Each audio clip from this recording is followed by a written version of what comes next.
सावधान, मां लक्ष्मी ने स्वयं कहा है, अगर घर की ये 5 चीज किसी को दे दी जाए तो धन संपत्ति ही नहीं, सुख शांति भी सदा के लिए छिन जाएगी। क्या आप जानते हैं, आपके घर की 5 साधारण चीजें ही आपकी किस्मत तय करती हैं। मां लक्ष्मी ने चेतावनी दी है, गलती से भी इन्हें दान कर दिया तो घर में आ जाएगी भयंकर गरीबी। बहुत समय पहले प्राचीन भारत के एक छोटे से नगर विशालपुर में एक साधु का आश्रम था। वहां दूर दूर से लोग आकर आध्यात्मिक शिक्षा प्राप्त करते थे। नगरवासी साधु को आचार्य देव कहते थे, क्योंकि वे केवल भिक्षा लेकर जीवन व्यतीत नहीं करते थे, बल्कि लोगों को सही जीवन जीने की राह भी दिखाते थे। विशालपुर नगर समृद्ध था, लोगों के घर धन, धान्य, गहनों और रत्नों से भरे रहते थे।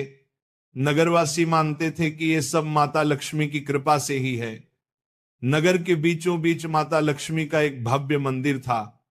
रोज शाम को वहां दीपक जलाए जाते, घंटियों की ध्वनि गूंजती और पूरा वातावरण श्री ह्रीं श्री महालक्ष्मी नमः के मंत्रों से पवित्र हो जाता।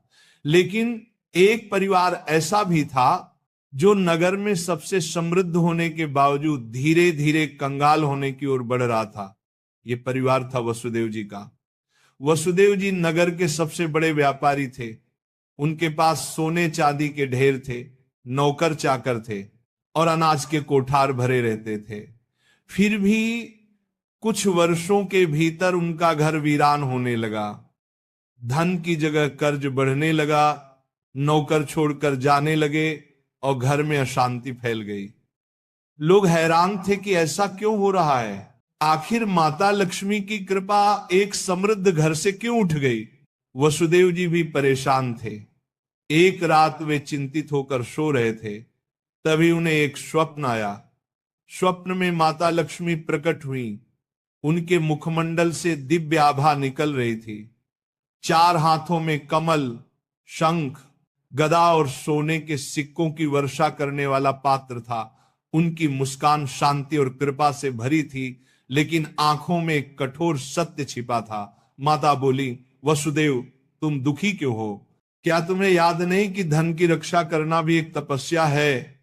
तुमने अपने घर की 5 पवित्र वस्तुएं बार बार दूसरों को देकर मेरे निवास को अशुद्ध कर दिया, इसलिए मैं तुम्हारे घर से विदा हो गई। वसुदेव ने हाथ जोड़कर कहा, मां मुझे क्षमा करें, कृपया मुझे बताइए कि वे 5 वस्तुएं कौन सी हैं जिन्हें देने से घर में गरीबी आती है। माता ने कहा, यह रहस्य मैं बताऊंगी, परंतु ध्यान रहे ये केवल तुम्हारे लिए नहीं बल्कि पूरे नगर और संसार के लिए शिक्षा है। 5 वस्तुएं कभी भूलकर भी घर से बाहर नहीं देनी चाहिए, क्योंकि ये वस्तुएं मेरे निवास की जड़ें हैं। इन्हें खोने से घर निर्धन और अपवित्र हो जाता है। इतना कहकर माता अदृश्य हो गई। वसुदेव घबरा कर उठ गए। उनका शरीर पसीने से तरबतर था। अगले दिन वे भागते हुए आचार्य देव के आश्रम पहुंचे और सारी घटना सुनाई। आचार्य देव ने शांत होकर कहा, वसुदेव ये कोई साधारण सपना नहीं है, ये स्वयं लक्ष्मी का आदेश है। अब तुम्हें धैर्य रखना होगा। माता लक्ष्मी ने जो 5 रहस्य बताए हैं उन्हें समझने के लिए तुम्हें एक आध्यात्मिक यात्रा करनी होगी, तभी तुम्हें सच्चा उत्तर मिलेगा। और इस प्रकार यात्रा शुरू हुई। वसुदेव ने अपनी पत्नी सुभद्रा और बेटे माधव के साथ नगर छोड़ दिया और आचार्य देव के आदेश पर हिमालय की ओर प्रस्थान किया। रास्ते में उन्हें तरह तरह की घटनाएं घटी। एक गांव में उन्होंने देखा कि एक महिला अपने घर का चूल्हे की राख दूसरों को दे रही है। वसुदेव को तुरंत माता लक्ष्मी की बात याद आई। क्या राख की भी उनमें से एक वस्तु है? उन्होंने महिला से पूछा, बहन तुम ये राख क्यों बांट रही हो? महिला ने कहा, महाराज लोग मानते हैं कि राख खेत में डालने से फसल अच्छी होती है। वसुदेव ने सोचा, लेकिन यही तो गलती है। चूल्हे की राख घर के भोजन और अग्नि का प्रतीक है। इसे बाहर देने से घर की उन्नति रुक जाती है। यात्रा आगे बढ़ी। वसुदेव, सुभद्रा और माधव पहाड़ों की कठिन राह से गुजर रहे थे। एक रात वे एक आश्रम पहुंचे। वहां एक वृद्ध साध्वी ध्यान में लीन थी। साध्वी ने वसुदेव को देखकर मुस्कुराते हुए कहा, तुम्हें लक्ष्मी माता के 5 रहस्य जानने हैं ना? ध्यान से सुनो। ये पहली वस्तु है चूल्हे की राख। इसे किसी को मत दो, ये घर की लक्ष्मी को बाहर कर देती है। वसुदेव ने प्रणाम किया और रहस्य को याद कर लिया। दूसरे दिन वे आगे बढ़े। एक गांव में देखा कि लोग अपने घर से झाड़ू निकालकर दूसरों को दे रहे। वसुदेव ने आश्चर्य से पूछा, तुम लोग ऐसा क्यों करते हो? एक युवक बोला, हम मानते हैं कि पुराना झाड़ू देने से दरिद्रता चली जाती है। लेकिन तभी आकाश में गड़गड़ाहट हुई, जैसे स्वयं माता लक्ष्मी बोल रही हो, मूर्खों, झाड़ू लक्ष्मी का निवास है। ये घर की स्वच्छता और समृद्धि का प्रतीक है। इसे बाहर देने से लक्ष्मी घर से चली जाती है। वसुदेव को दूसरी वस्तु का भी रहस्य मिल गया, झाड़ू। तीसरा रहस्य उन्हें एक कुटिया में मिला। वहां एक वृद्ध साधक बैठे थे। उनके सामने दीपक जल रहा था। साधक ने कहा, बेटा, घर का जलता हुआ दीपक या उससे जली हुई लौ कभी किसी को मत दो। ये घर की ज्योति और आयु का प्रतीक है। इसे देने से सुख शांति चली जाती है। वसुदेव ने तीसरी वस्तु भी जान ली। आगे चलते चलते वे एक गांव पहुंचे। वहां एक परिवार ने अपने घर का नमक पड़ोसियों को उधार दिया। उसी रात उस परिवार के यहां कलह मच गई।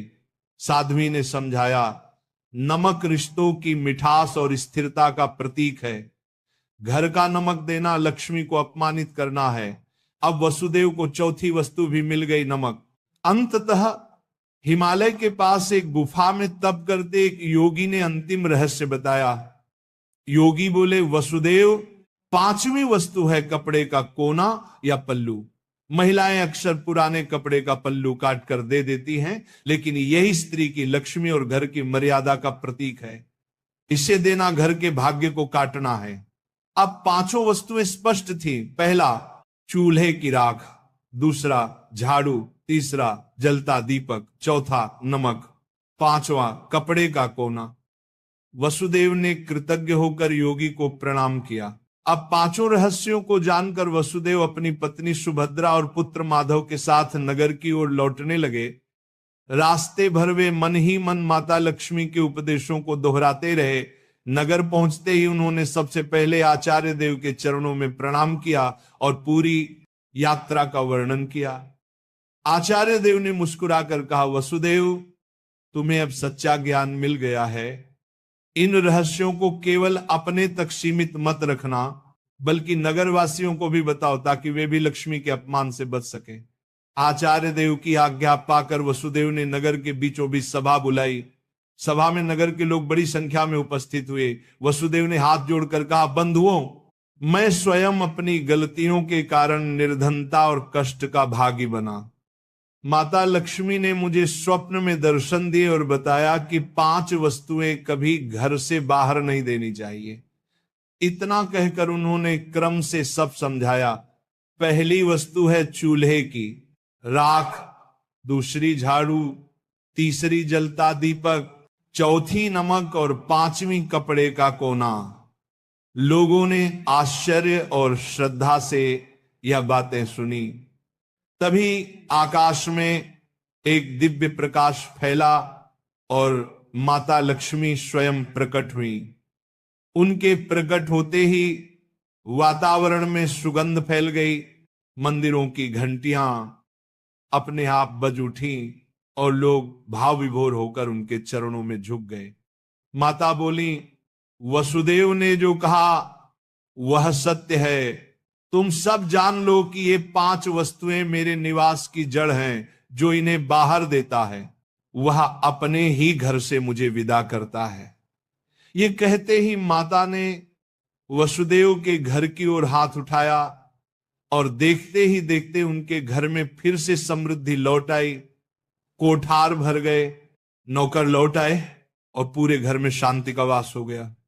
नगर के लोग ये चमत्कार देखकर स्तब्ध रह गए और माता लक्ष्मी के जयकारे करने लगे। नगर में अब यह शिक्षा फैल गई कि कोई भी व्यक्ति घर की 5 वस्तुएं बाहर न दे।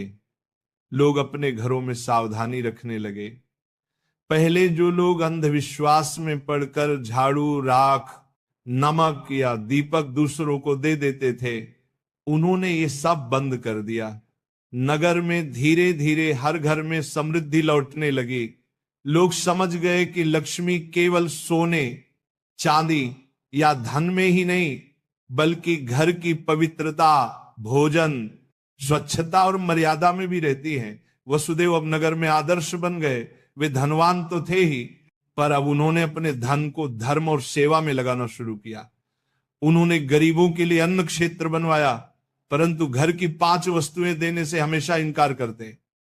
जो भी उनसे ये चीजें मांगता वह विनम्रता से कह देते, भाई ये माता लक्ष्मी की मर्यादा है, इन्हें देने से मेरे ही नहीं तुम्हारे घर की भी समृद्धि घट जाएगी। लोगों ने भी इस शिक्षा को हृदय से स्वीकार कर लिया। समय बीतने पर नगर विशालपुर दूर दूर तक प्रसिद्ध हुआ कि वहां न तो कोई निर्धन रहता है और न ही किसी के घर में कलह होती है। ये सब केवल माता लक्ष्मी की शिक्षा का परिणाम था। माता लक्ष्मी समय समय पर नगर में आकर वसुदेव को आशीर्वाद देती और नगरवासियों को याद दिलाती कि लक्ष्मी केवल धन की देवी नहीं, बल्कि संतुलन, संयम और मर्यादा की शक्ति है। अंततः वसुदेव के जीवन की सबसे बड़ी सीख यही बनी कि लक्ष्मी की कृपा केवल मेहनत से ही नहीं, बल्कि मर्यादा के पालन से भी प्राप्त होती है। माता लक्ष्मी केवल धन संपत्ति की देवी नहीं, बल्कि वे पवित्रता, मर्यादा और संतुलन की शक्ति है। घर की समृद्धि बनाए रखने के लिए मेहनत और सदाचार के साथ साथ मर्यादा का पालन भी आवश्यक है। चूल्हे की राख, झाड़ू, जलता दीपक, नमक और कपड़े का कोना, ये 5 चीजें लक्ष्मी का निवास मानी जाती हैं। इन्हें घर से बाहर